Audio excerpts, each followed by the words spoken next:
मलकागंज गांव में गरीब अनुराधा मिट्टी के मटके बनाकर बेचा करती थी।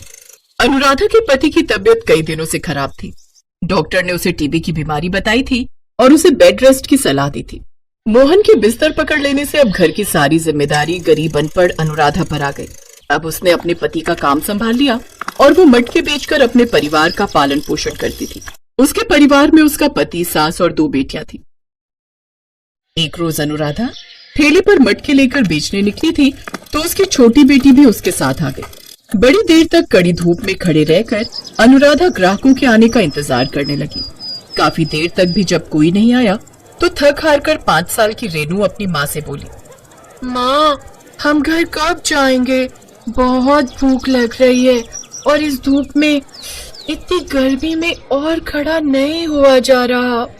इसीलिए तो कहती हूँ तू सबके साथ घर पर रहा कर और थोड़ी देर रुक जा, कुछ मटके बिक जाएं तो फिर हम घर चलते हैं। तभी वहाँ से कुछ लोग गुजरते हैं जिन्हें देख अनुराधा उनसे कहती है, भाई साहब मटका ले लीजिए, इसके अंदर रखा पानी कई घंटों तक ठंडा रहता है। अरे आज के जमाने में भला कौन मटके का पानी पीता है? आजकल तो हर कोई फ्रिज का पानी पीता है। और नहीं तो क्या, इस मटके में तो कुछ घंटे ही पानी ठंडा रहता होगा, लेकिन फ्रिज में से तो जब मर्जी ठंडा पानी निकाल कर पी सकते हैं। इसी तरह सब उसे नजरअंदाज करके चले जा रहे थे। सारा दिन धूप में खड़े रहने के बाद मुश्किल से अनुराधा के 2-3 मटके ही बिक पाते हैं, जिसके चलते अनुराधा मायूस हो जाती है। शाम को वो मटके लेकर घर आ जाती है। माँ गई। माँ, हमें कब से भूख लगी थी, तुमने लौटने में कितनी देर कर दी। बाबा और दादी ने भी सुबह से कुछ नहीं खाया है। हाँ बहू, और घर में कुछ राशन भी नहीं था, नहीं तो मैं ही कुछ बना देती। आप चिंता मत कीजिए माँ जी, मैं अभी बाजार से थोड़ा आटा ले आती हूँ। आज ज्यादा बिक्री तो नहीं हुई, लेकिन जितनी हुई है उससे आटा तो आ ही जाएगा। उसे हम टमाटर की चटनी के साथ खा लेंगे। अनुराधा बाजार से आटा लाती है और तपती गर्मी में चूल्हे पर सबके लिए रोटियां बनाती है। चटनी के साथ रोटी खाकर सब लोग सो जाते हैं, लेकिन इस तपती गर्मी में किसी को भी नींद नहीं आती। सभी गर्मी से करवट बदलते रहते हैं। अचानक से आधी रात को रेनू रोने लगती है। क्या हुआ रेनू, तू रो क्यों रही है? माँ, देखो ना, गर्दन में बहुत खारिश और जलन हो रही है। हे राम, ये तो गर्मी के कारण तेरे शरीर पर लाल लाल दाने हो गए। तू रुक, मैं अभी तुझे नीम का लेप बनाकर लगा देती हूँ। अनुराधा नीम की पत्तियों का लेप बनाकर उसकी गर्दन पर लगा देती है और अपनी गरीबी को कोसते हुए रोने लगती है। आज हमारी गरीबी की मार हमारी बच्चियों को भी झेलनी पड़ रही है। आज हमारे घर पर पंखा होता तो इतनी तकलीफ ना होती। मुझे माफ करना अनुराधा, आज मेरी वजह से तुम सबको कितने दुख उठाने पड़ रहे हैं। तुम सारा दिन मेहनत करती हो और मैं यहाँ खाट पर पड़ा रहता हूँ। आप खुद को क्यों दोष देते हैं जी? ऊपर वाले को जो मंजूर होता है वही होता है। अब आप ज्यादा मत सोचिए और सो जाइए। अगली सुबह अनुराधा मटका बनाने के लिए मिट्टी लेने नदी के पास जाती है। नदी के किनारे उसे एक कछुआ दिखाई देता है जिसके पैर में चोट लगी हुई थी और उसके पैर से खून निकल रहा था। अरे, इस कछुए को तो कितनी चोट आई है।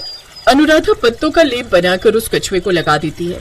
अब तुम्हें दर्द नहीं होगा, मैंने लेप लगा दिया है, तुम जल्दी ही ठीक हो जाओगे। अच्छा, अब मैं चलती हूँ, मुझे मटके बनाकर बेचने भी जाना है। अनुराधा मिट्टी उठाकर घर ले आती है, फिर उससे मटके बनाकर धूप में सूखने रख देती है और एक दिन पहले बने हुए मटके ठेले पर रखकर बाजार में बेचने निकल पड़ती है। मटके ले लो मटके, पानी को रखे ठंडा और ताजा, सेहत को ना करे कोई नुकसान। मटके ले लो मटके। अनुराधा काफी देर तक गलियों में घूम घूम कर मटके बेचने निकलती है, लेकिन उस रोज तो उसका एक भी मटका नहीं बिकता और वो वापस ठेला लेकर घर की ओर लौट आती है। रास्ते में उसे वही नदी नजर आती है। वो उस नदी के किनारे बैठकर रोने लगती है। हे भगवान, आज तो बोनी तक भी नहीं हुई। खाली हाथ घर जाऊंगी तो बच्चों को क्या जवाब दूंगी? वो सब भूखे पेट मेरे आने की राह देख रहे होंगे। इतनी मेहनत करने के बाद भी ना तो मैं अपने परिवार को इस गर्मी से बचा पा रही हूँ और ना ही उन्हें पेट भरने के लिए खाना दे पा रही हूँ। अपनी आंखों के सामने अपने परिवार की लाचारी मुझसे अब नहीं देखी जाती। इससे तो अच्छा होगा कि मैं इस नदी में कूदकर आत्महत्या ही कर लूं। अनुराधा की सारी बात सुनकर वो कछुआ पानी से बाहर आ जाता है। नहीं नहीं, ऐसा मत करना। अगर तुमने ये कदम उठाया तो तुम्हारे बिना तुम्हारे परिवार का क्या होगा? और आखिर तुम ये कदम उठाना क्यों चाहती हो? अरे तुम बोलते भी हो। बोलने वाला कछुआ तो मैं पहली बार देख रही हूँ। क्या तुम बोल सकते हो? हाँ, मैं एक बोलने वाला कछुआ हूँ। आज सुबह ही तुमने मेरी मदद की थी और आज जब तुम परेशान हो तो मैं भी तुम्हारी मदद करना चाहता हूँ। अनुराधा उसे अपनी सारी बात बताती है। तुम उन मटकों में से एक मटका मेरे पास ले आओ, फिर देखो चमत्कार। अनुराधा ठेले पर से एक मटका उठाकर उस कछुए के पास ले आती है। फिर उस कछुए में से एक तेज रोशनी निकलती है जो कि सीधा उस मटके पर जाकर गिरती है। अब ये एक जादुई मटका बन चुका है। मैंने अपनी सारी जादुई शक्ति इस मटके में डाल दी है। मैं अब बूढ़ा हो चुका हूँ और ज्यादा समय जीवित नहीं रहूंगा, इसलिए मैंने अपनी ये सभी जादुई शक्तियाँ मटके में डाल दी हैं। इससे तुम जो कुछ भी मांगोगी वो तुम्हें मिल जाएगा। अब से तुम्हारी सारी परेशानियां खत्म। तुम्हारा बहुत बहुत शुक्रिया जादुई कछुए। अनुराधा खुशी खुशी वो मटका लेकर घर आती है। घर आकर वो उस मटके का जादू देखने के लिए और उस मटके से कहती है, ए जादुई मटके, जल्दी से हमें ठंडा ठंडा पानी पीने को दे, वो भी बिल्कुल फ्रिज जैसा। कुछ ही पल में उस मटके में रखा पानी पूरी तरह ठंडा हो जाता है। वो सब जैसे ही उस पानी को पीते हैं तो बहुत खुश होते हैं। वाह माँ, आज तो सचमुच मजा आ गया। अरे वाह, ये तो सचमुच का जादुई मटका है। ए जादुई मटके, इस गर्मी से हमें राहत देने के लिए एक एसी प्रकट कर। तभी उनके उस घर में एसी प्रकट हो जाता है जो कि बहुत ही ठंडी ठंडी हवा देने लगता है। लेकिन ये चमत्कार कैसे हुआ? अनुराधा उन्हें सारी बात बताती है। अरे वाह, तो क्या ये हमारी हर ख्वाहिश पूरी कर सकता है? क्या ये मुझे ठीक भी कर सकता है? जादुई मटके, मुझे जल्दी से ठीक कर दे, मैं बहुत ज्यादा तकलीफ में हूँ। उसके इतना कहते ही मोहन अपने पैरों पर खड़ा हो जाता है और अब वो पूरी तरह ठीक था। आप तो बिल्कुल ठीक हो गए जी। ए जादुई मटके, मुझे ढेर सारी सुंदर फ्रॉक और खिलौने दे।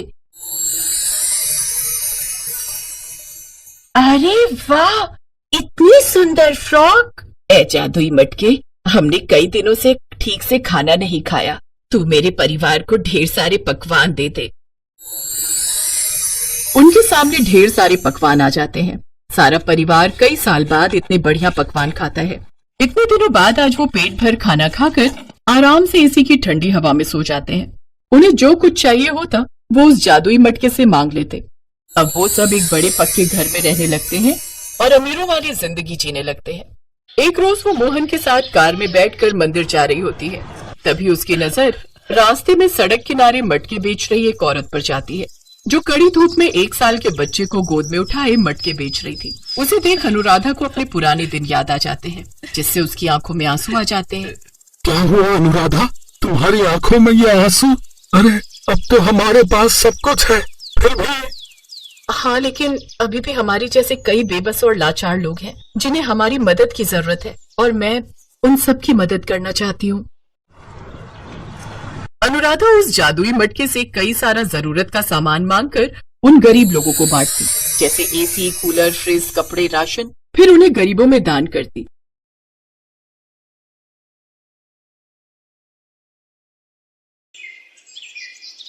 पूनम बनारस शहर में अपने पति मनोज और सास के साथ रहती थी। पूनम का पति जिस फैक्ट्री में नौकरी करता था वो बंद हो गई थी, जिसकी वजह से मनोज के पास अब कोई काम नहीं था। एक दिन पूनम ने मनोज से कहा, सुनो जी, क्यों ना हम अपना ही कोई काम शुरू करें।